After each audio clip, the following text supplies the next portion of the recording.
Welcome to the Westminster Town Hall Forum, where for 28 years we have offered voices of conscience, key issues in ethical perspective. My name is Tim Hart Anderson. I'm the senior minister here at Westminster Presbyterian Church, located on Nicollet Mall in beautiful downtown Minneapolis, and moderator of today's program. It's my pleasure to introduce the fifth and final speaker in our fall series on rebuilding. David Brooks is a columnist for the New York Times and a regular contributor to the NewsHour with Jim Lehrer and NPR's All Things Considered. He was born in Toronto, grew up in New York City, and graduated from the University of Chicago with a degree in history. He has been a contributing editor at Newsweek and The Atlantic, and senior editor at the Weekly Standard and the op-ed editor of the Wall Street Journal. Mr. Brooks is the author of two books which he describes as comic sociology, Bobos in Paradise, the new upper class and how they got there, and On Paradise Drive, how we live now and always have in the future tense. During this historic election year, a frequently asked question at the proverbial water cooler has been, did you read David Brooks this morning? Today you can hear, direct and uncut, his post-election musings on the critical issues awaiting our new president at home and around the world. Ladies and gentlemen, please join me in welcoming to the Westminster Town Hall Forum, David Brooks.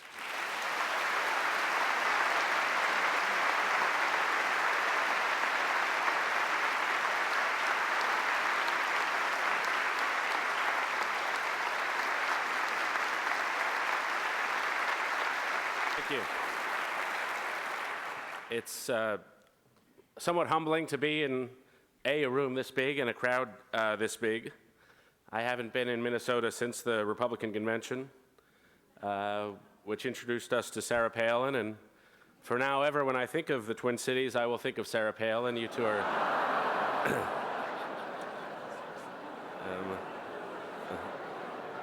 she is not the most important woman in my life from this area. My wife is from Minneapolis. We met in college, and on our first date, we established we had the same Hubert Humphrey poster on the wall. Her father was a man named Tom Hughes, who was friends with Don Frazier and Walter Mondale, and came to Washington with Orville Freeman, and worked in the Minnesota Mafia throughout Democratic administrations. And she would describe her home here in Minneapolis and really where her family's from, Detroit Lakes. And as she would describe Detroit Lakes for a kid from New York, I was thinking, Detroit Lakes, is that like Newark Gardens? It was sort of hard to imagine, but a kid who'd never seen a cow till he was 16, so this was a different world. But we were married and remain happily married, and being married to a woman from Minnesota has meant a couple things. First, I have no say over any aspect of my life. Second, and such is the influence of Minnesota on me, the radio listeners won't be able to see this, but I'm actually 6'2" and blonde as a result. For the people in the radio, I have no idea why they're laughing. It was a factual statement. It's also a pleasure to follow Minnesotan Tom Friedman, my colleague, to this spot. Tom, some of us live in the shadow perpetually of Tom Friedman. Our offices in the Washington Bureau of the New York Times, I have Maureen Dowd on one side and Tom Friedman on the other, what I call Ego Alley. Tom is always around the world, and I was once in the Middle East with him, and one of our colleagues had the line that going to the Middle East with Tom Friedman is like going to the mall with Britney Spears. So, bigger. We are actually not only neighbors in the office, but at home. His home is quite a short distance from mine, though his is a little bigger than mine. Once we were driving by with my son, who was then 14, and he pointed to Tom's home and he elbowed me and he said, "Same job, Dad, same job." So it's a pleasure to have a pseudo homecoming of sorts, and it's a pleasure to see the kids from Southwest High School up there. I'll be talking to you guys, and the rest of them can just try to keep up if they can. Now, we come we come obviously at a tremendously impressive moment in American history. To me, it's a pivot away from things, and a series of multiple, a confluence of pivots. And the first, and the one we've been talking about the last week, is the pivot of race, to elect the first African-American president. And I don't know about you, but I've been in many rooms with men who I thought were sort of hardcore and emotionless, and have seen them broken into tears at random moments in the past week. And I think whether you're a Republican or Democrat, this has had a huge effect. And personally, I think it shows that there are certainly racists in this country, but this is not a racist country. America's not a racist country, and it wouldn't have been.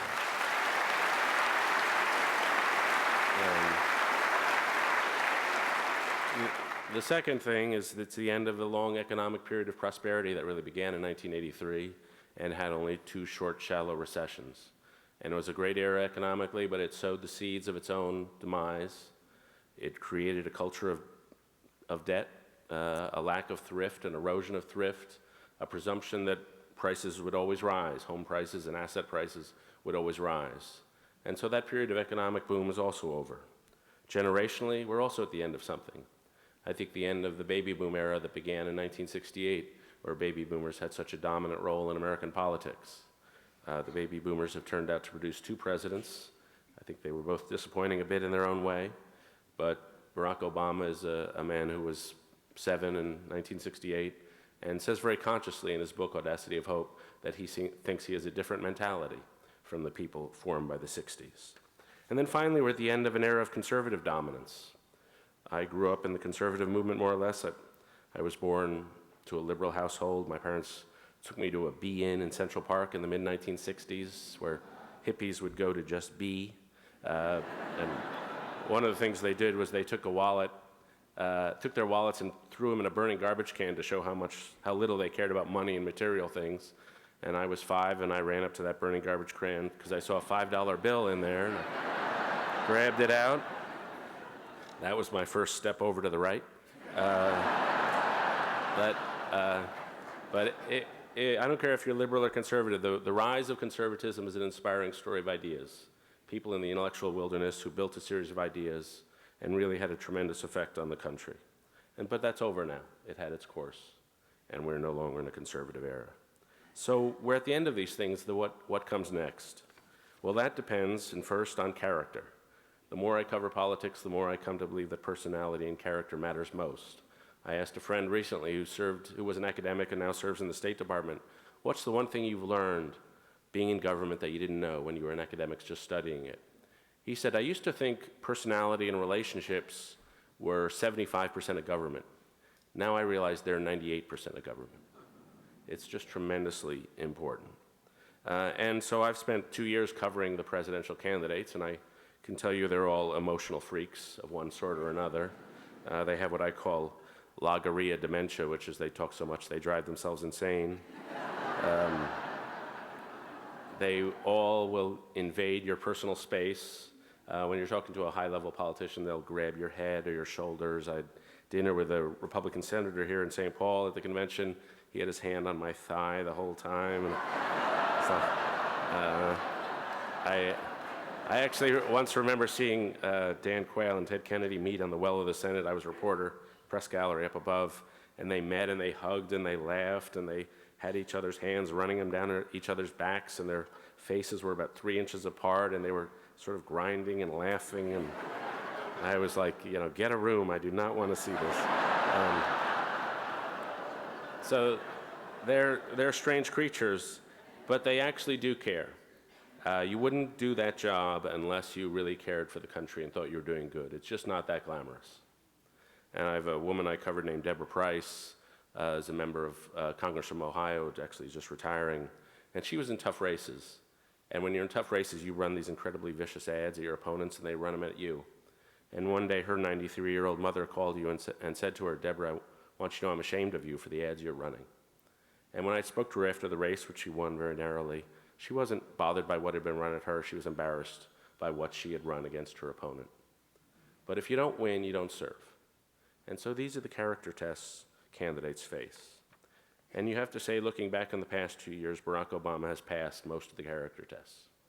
I started covering him in the Senate before the cherubs would sort of bring him down into his appearances. And I think we've seen over the campaign what a lot of us saw when he was in the Senate, a series of qualities which I think will shape his presidency. The first is the perceptiveness. People who work with him all tell stories of how perceptive he is. My story concerns a series of columns I was writing a couple of years ago, and I was attacking the Republican Congress for spending too much money. And then I'd throw in a few sentences attacking the Democrats just to make myself feel better. And one morning I got an email from Obama that said, "David, if you want to attack us, fine, but you're only throwing in those few sentences to make yourself feel better."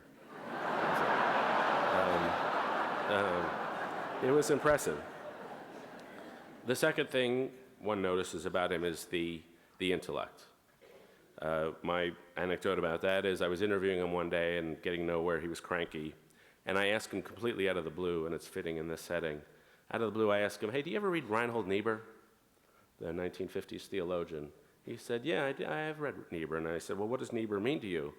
And for the next 20 minutes, he described a perfect summary of Niebuhr's thought, which is a subtle thought about how you use power even though it corrupts you.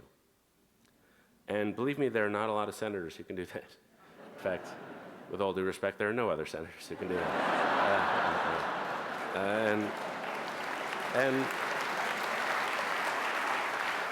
And so for someone who's going to have to grapple with incredibly complicated ideas in unprecedented circumstances, I find that impressive. The third thing, and we've seen it during the campaign, is the incredible calmness. And the story that I think illustrates that was told to me just recently by a friend who works at CBS. Bob Schieffer hosted one of the debates, and if you notice during the presidential debates, McCain would come out there and write very furiously on a piece of paper. And what Obama did, apparently, was when a question was asked, he would just draw a straight line on his piece of paper. And so this fellow grabbed the piece of paper after the debate, they'd left the stage, and it was just a white piece of paper with straight line, straight line, straight line. And that to me is symptomatic of the calmness that he has maintained through all of this. And he has gathered around him, I think, a very impressive people, group of people, very pragmatic from my point of view, some of the best Clinton people, some of the best non-people, and they are all very nice and they work together. When you're in my business and people criticize you, if you criticize the campaign, they'll call you up the next morning, usually about 6:30 a.m., and they'll tell you what a complete idiot you are. When the Obama people would call, it would be like, "David, we love you, you're a great writer. It's so sad that you're a complete idiot."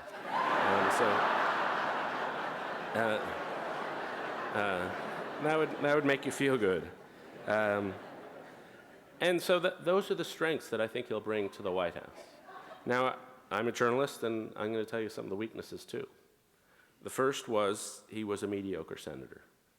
He may not have put the time in or the effort, but senators judge each other by how hard they work on tough issues and how many tough votes they take. And Obama didn't do either of those things. Now, you can be a bad senator and a good president. They're different jobs, and many of us would be incredibly bored if we were in the Senate. But that just remains a fact. He was not impressive in the Senate. The second is the nature of his political ambition.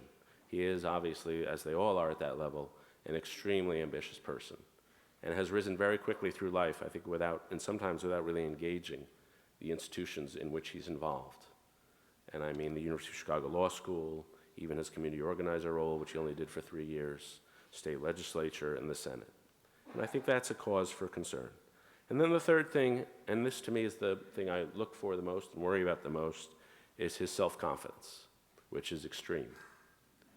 And, you know, he was born 7 days before me, and if I rose to become president and elected to the United States, I'd be pretty self-confident, too.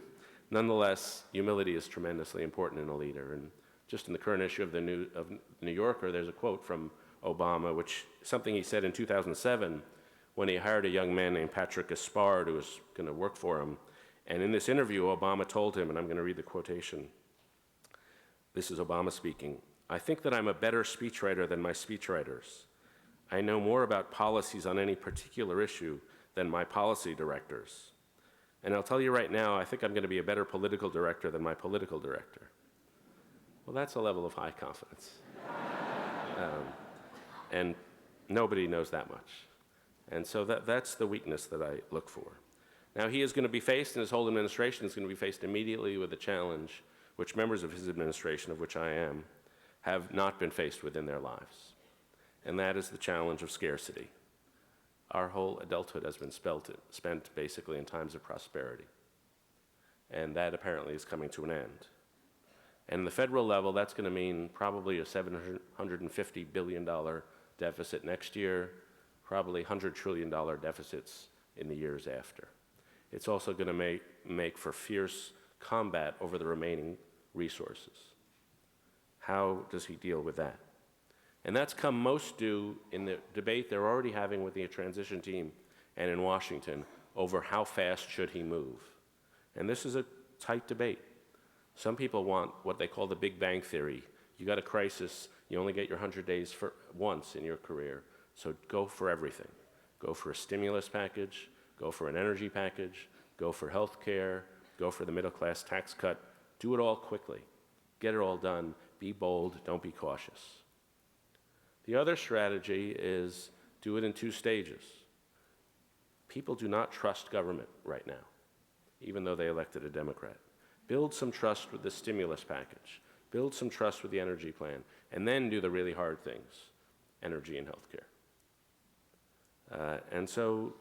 These are the debates, and it's going to be up to Obama to make this crucial call. There's no debate in the Democratic Party over the policy right now. It's over how bold to be. And personally, having watched the healthcare debate and having watched energy not get done for 30 years, if you take the complexity of these issues, I think it's crazy to do it all at once. I just don't think there are enough hours in a day and expertise in the country to do it quickly all at once. But that is the decision they will have to make, and I think from the body language I read, I think they're going for the Big Bang Theory. Try to do everything as quickly as possible. The second big tradition and the second big challenge he will face, again, this is economic, how to enhance the safety net while preserving the dynamism of the economy. He's going to have to spend a lot of money. Everyone agrees on that. How do you do that without raising long-term interest rates? How do you do that without throttling the entrepreneurial spirit and creating bad incentives for the economy? And that, too, is a problem of scarcity, and there's a problem that begins today. In Washington right now, they're debating whether or not to bail out Detroit. And this is an incredibly tough issue, hard to figure. Bailing out Wall Street was one thing. That was bailing out a system, the capital markets that make our creative destruction process work. Bailing out Detroit is a different thing. It's bailing out certain companies. Moreover, certain companies that the market has judged are bad, failing companies and have been failing for a long time. And so some people think you should just let them declare bankruptcy. Some people think, no, you should give them $25 billion, which will entail giving them another $25 billion, which will entail onward down the road. And there are no good answers to this. But to me, a cornerstone of our system is that we let the creative destruction process of the economy work and then provide a safety net for people who are the victims of it.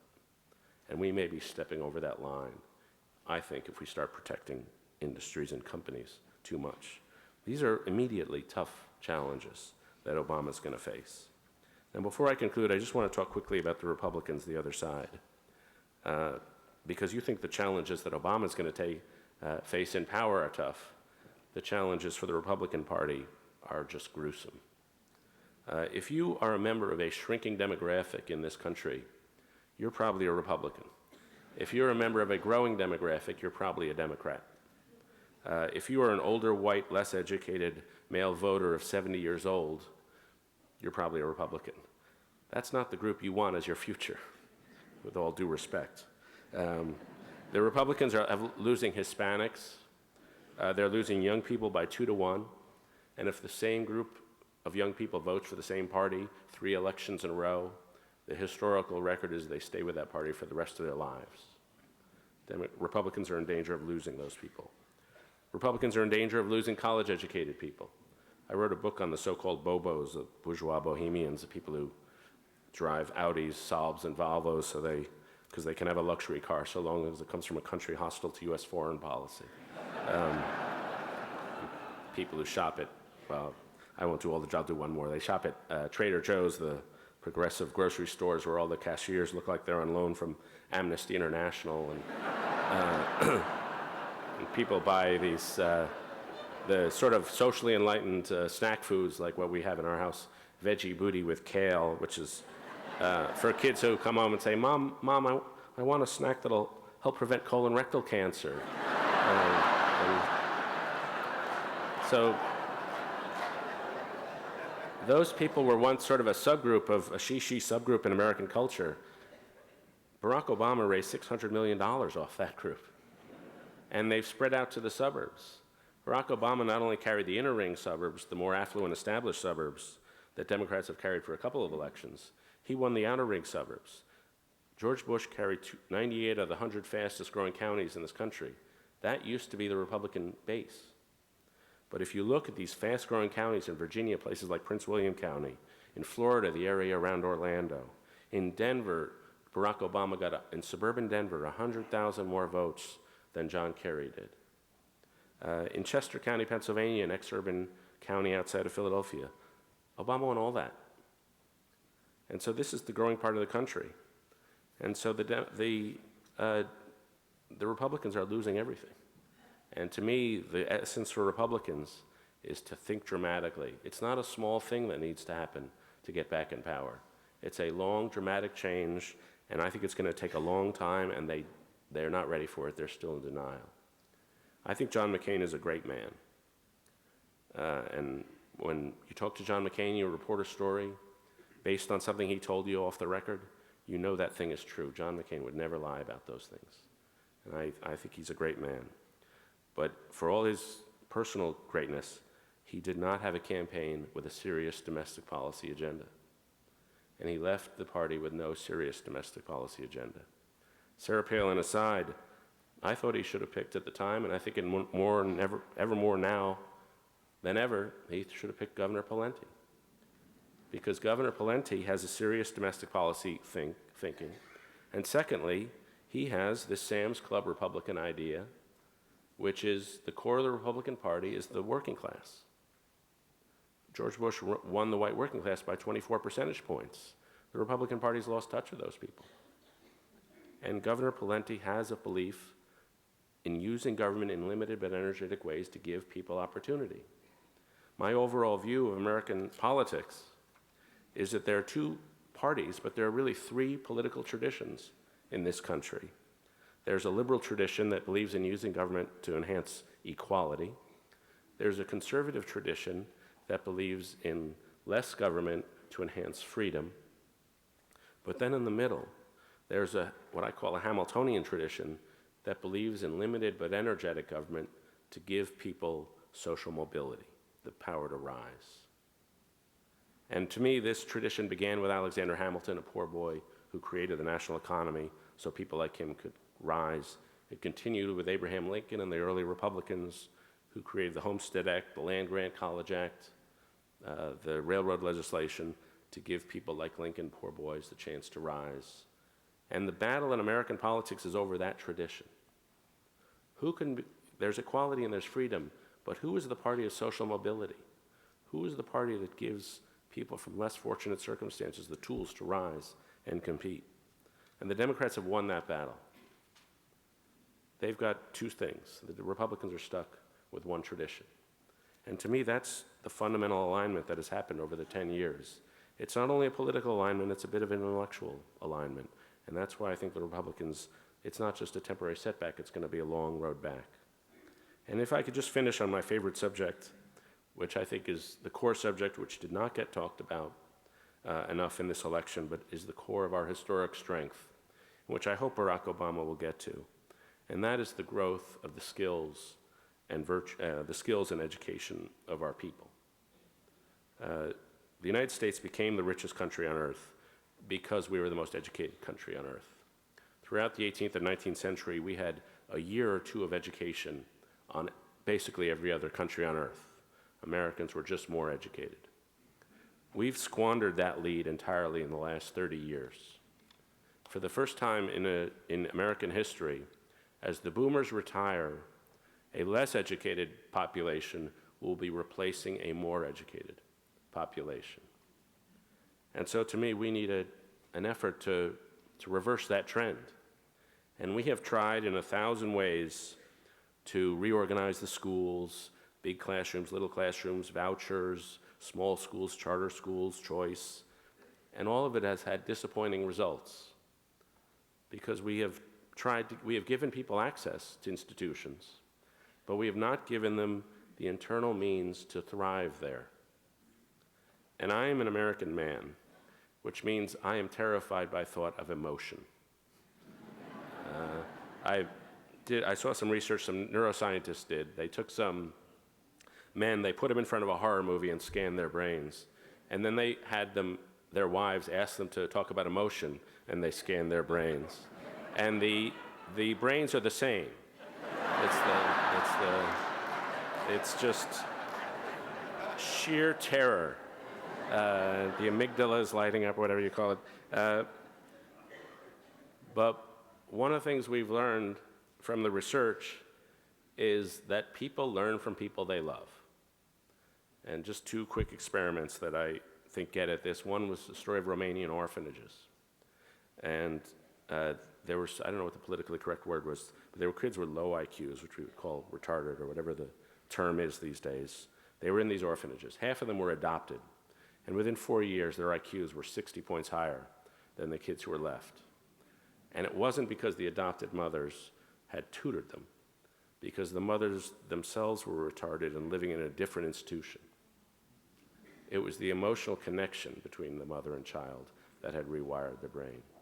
My favorite bit of social science research was done by a guy named Walter Mischel, who's now at Columbia. Took 4-year-olds, put them in a room, put a marshmallow on a table in front of them, and said, you can have this marshmallow, but I'm going to come back in 10 minutes, and if you haven't eaten the marshmallow, I'll give you 2 marshmallows. And this is a very famous experiment, and the first thing you learn is there's not a 4-year-old on earth who can wait 10 minutes. They all eat the marshmallow. And he showed me videos of the one little girl trying not to eat the marshmallow, and she's banging her head on the table, trying not to eat the marshmallow. One little boy, one day Michelle was using an Oreo cookie. The little boy picks up the Oreo, carefully eats out the middle, carefully puts it back on the table. That kid is now a U.S. Senator.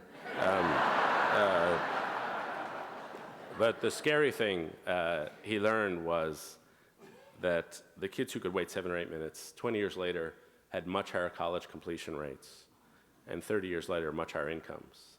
The kids who could only wait 1 minute had much higher incarceration rates and much higher drug and alcohol addiction problems. And the lesson is that some kids are fortunate to be born in organized homes with the sort of relationships that give them strategies to control their impulses. And if you have those strategies at a very early age, school is doable. If you don't have those strategies, school is pretty frustrating. And so the one thing we know is that people learn from people they love. And the lesson is to surround young people at every second of life, and all of us, by relationships and community networks. And just to end on that note, I think we've, as a society, had 2 generations of individualism. The social individualism of the 60s, the economic individualism of the 1980s. And there's much more of a spirit of fraternity, and that we're all in this together, and the importance of relationships. And I think Barack Obama does understand that, even though I disagree with him on many issues. He does understand that change. And translating that sense of community and relationships and the importance of those things into policy will finally be the ultimate challenge over the next 4 or 8 years. So thanks very much for your time.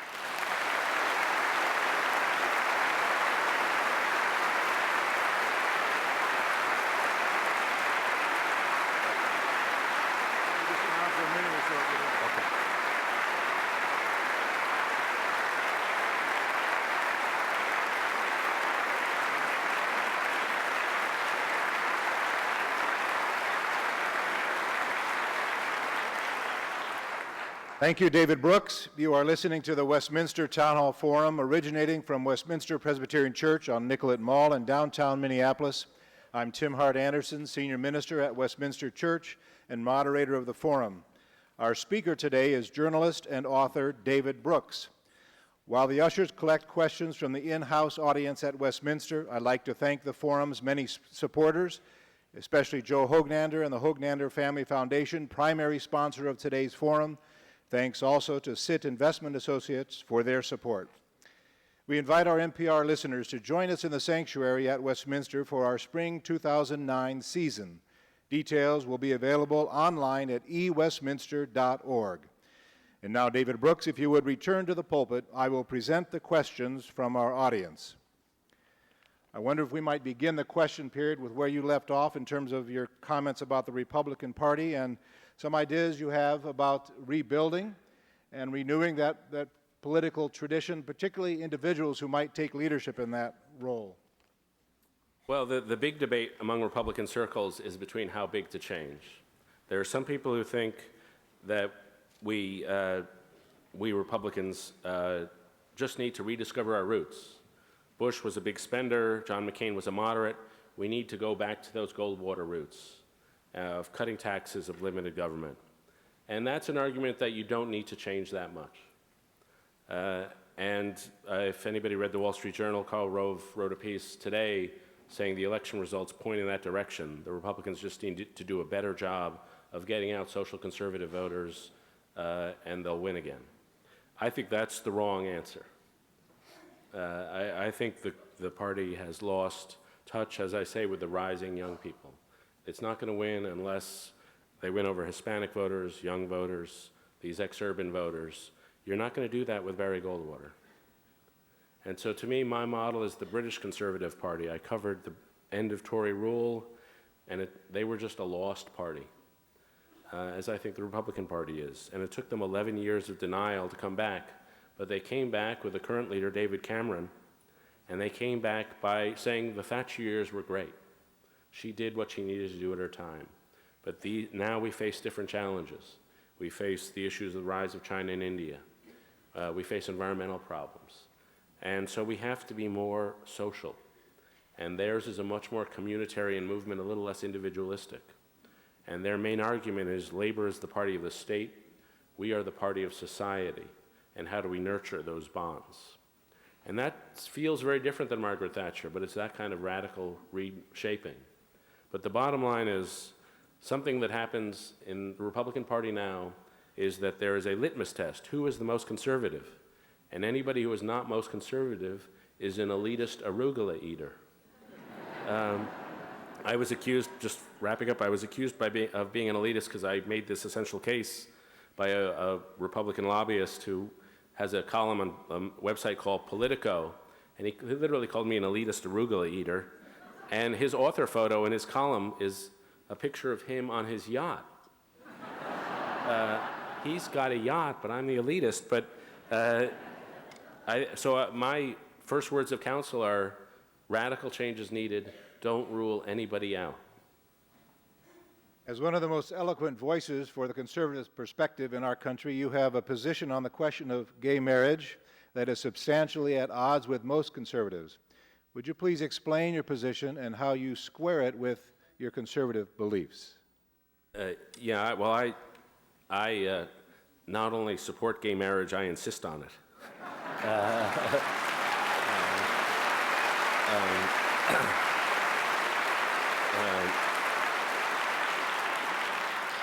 I think marriage is a conservatizing institution for both men and women. You should have seen me beforehand. And if two people love each other, I don't think they have a choice about their orientation. And B, if they love each other, that love should not have any sense of contingency about it. It should have as much commitment as can be afforded by society. And therefore, gay couples, like straight couples, should be encouraged, and there should be social pressure to marry, not just it should be an option.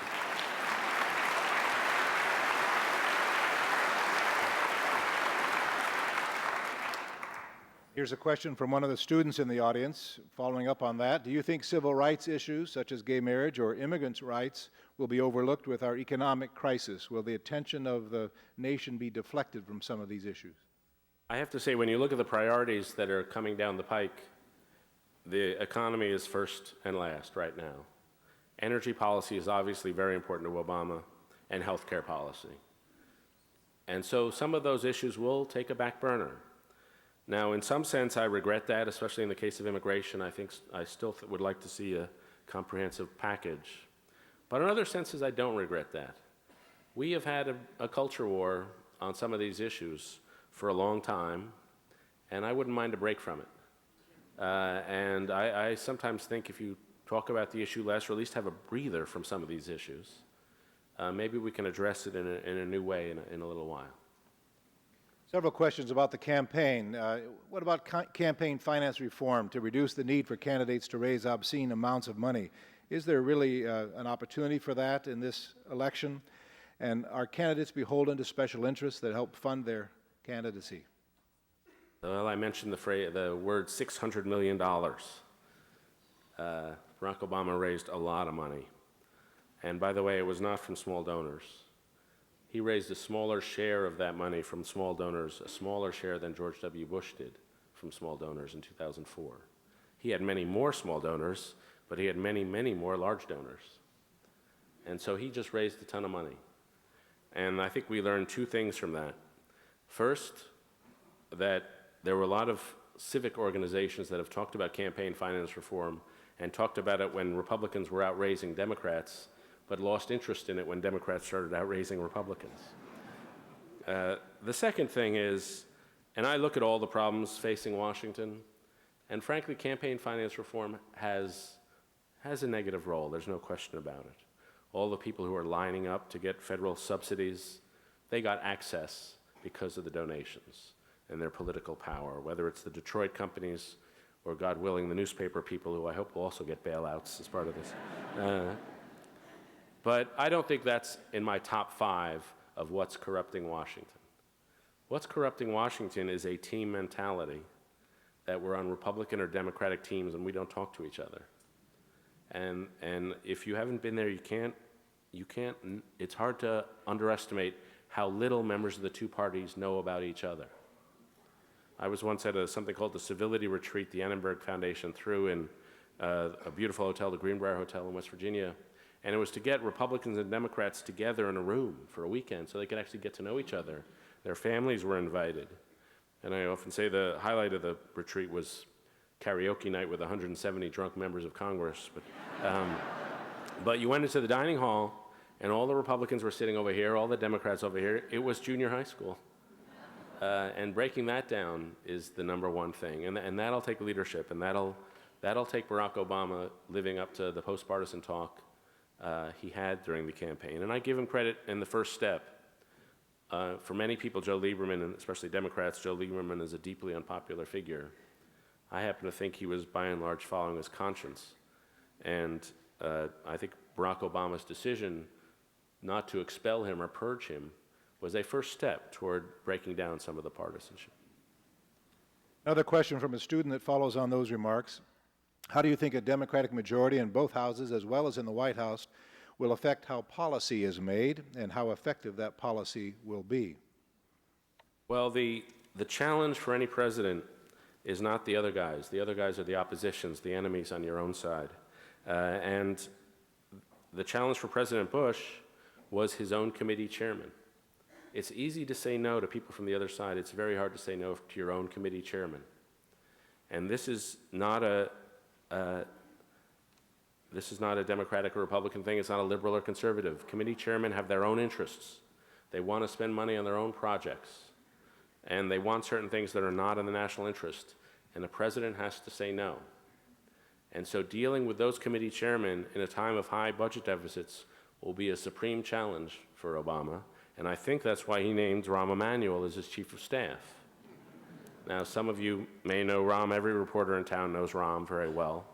He is, if you see him, he lost his middle finger in a deli accident. Not very glamorous, but he lost his middle finger, and Obama jokes, in losing his middle finger, he was rendered mute. Because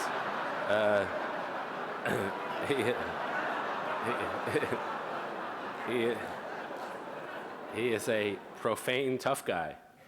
And a very realistic, pragmatic person, and I think he'll be there to say no to committee chairman, and that'll be a very difficult challenge because there's a lot of pent-up demand for a lot of things that a lot of Democrats want done. It can't all be done at once. Another question from a student. The best questions that are coming in are from our Minnesota high school students. They're so sharp.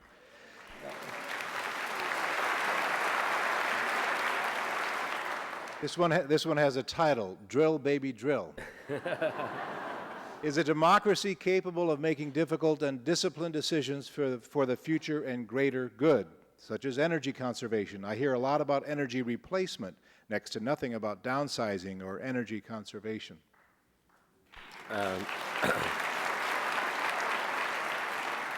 Another golden Twin Cities moment, drill, baby, drill. The sad fact is that both Barack Obama and John McCain ran essentially pain-free campaigns. Neither, I think, called for sacrifice. Obama promised tax cuts for 95% of the American people. And in the energy plan, it was addition.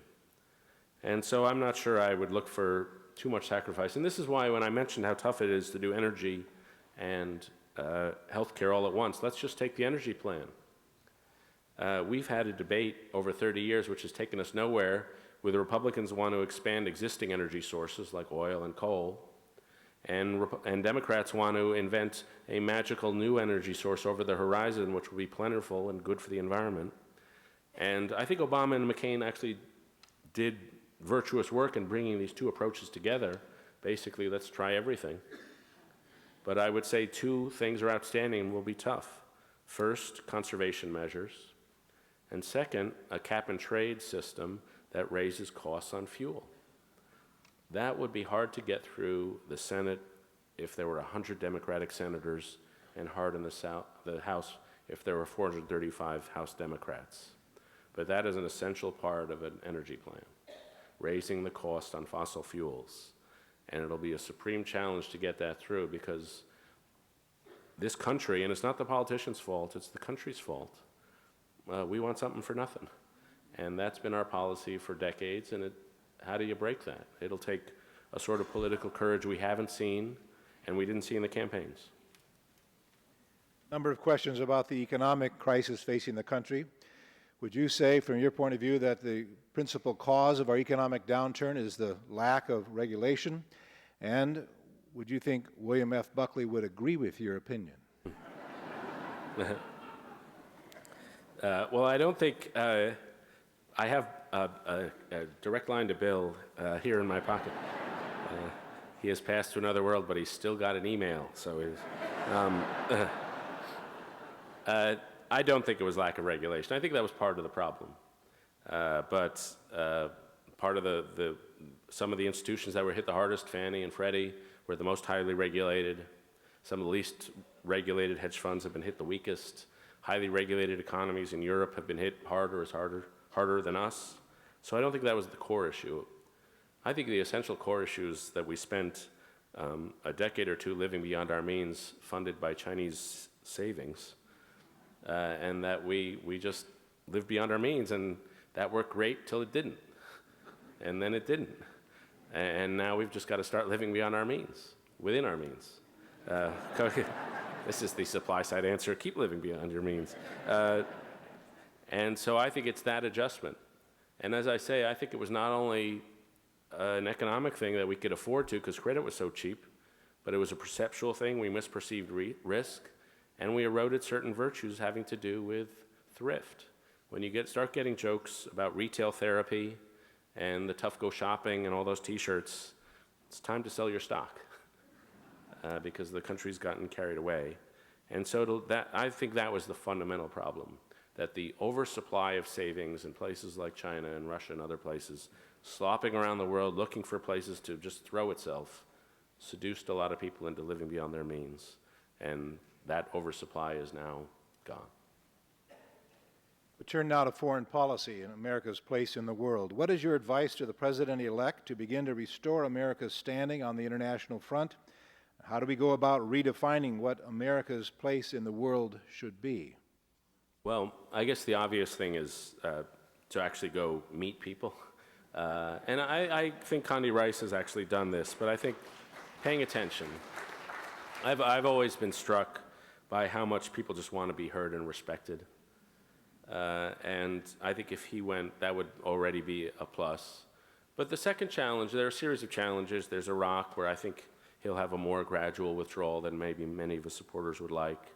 There's Afghanistan, which, believe me, is a morass waiting to happen. There's the rise of China and India and a series of power struggles.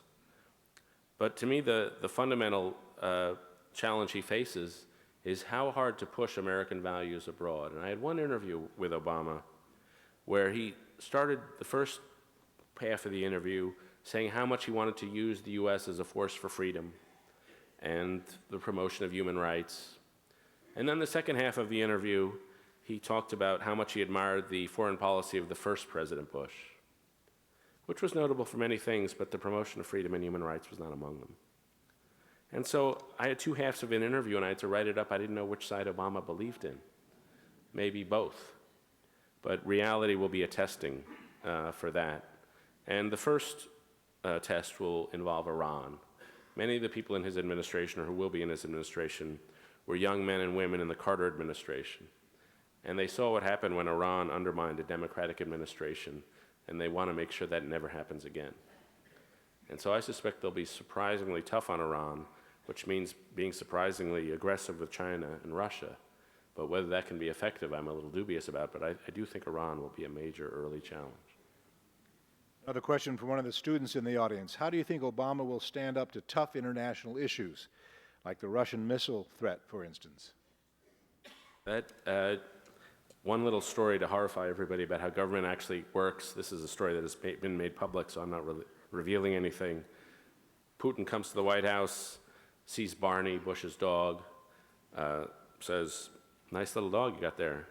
A couple years later, McCain comes to the Moscow. Putin says, "You want to see my dog?" A gigantic, big hound comes out. Putin says, "Bigger and stronger than Barney." So basically, world affairs is in the hand of junior high school students. And no, I do think the rise of Russia, and more than that, the rise of a sort of autocratic, very self-confident autocratic state. There was a sense democracy was the wave of the future. The Chinese, and in particular the Russians, think that's not true. Autocracy is the wave of the future. And they're spreading out trying to challenge that. And frankly, the Georgia situation was very complicated, but Obama's response was a little muddled at first. And I have a friend named Bob Kagan who's written a book arguing that we're about to enter great power rivalries again, looking like the 19th century, where places like China, India, Iran, Pakistan, they seek to have hegemony over their areas. And America's role will be to try to balance each of these regional great powers. That'll take a level of Machiavellian toughness, which we haven't seen yet. For our final question, what do you say to the students in our audience and those perhaps listening by radio about the future of American democracy, what you have learned from being a close observer of the recent election, what you might advise them as they consider perhaps a career in politics? First, you guys are our salvation. If you ever want to feel good about America, study the demographics of people under 30. It's an incredibly hardworking, wholesome generation. If you look at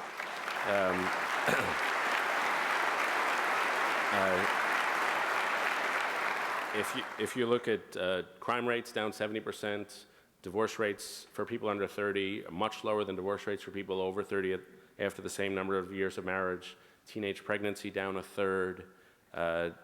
People do all these community service. The young people do spontaneously. I have a friend at GW University who says of his students' community service, "I don't know where these kids find lepers, but they find them and they read to them," which is, so you guys are all going to have the biggest midlife crisis in human history in about 10 years. But until then, it's an incredibly wholesome and collective generation. And so I would just say, first, be as responsible as you've been. Secondly, do go into politics. I have many friends in Washington who've served in government and are now back in the private sector. I know very few of them who don't talk about their government service more than anything. It's an intense, demanding field of endeavor in which every 15 seconds you're making a decision that can affect huge things. And it's an intoxicating and a very noble profession that we sometimes dump all over. We should be reminded of that from time to time. So anyway, thank you again for your. Thank you, David Brooks.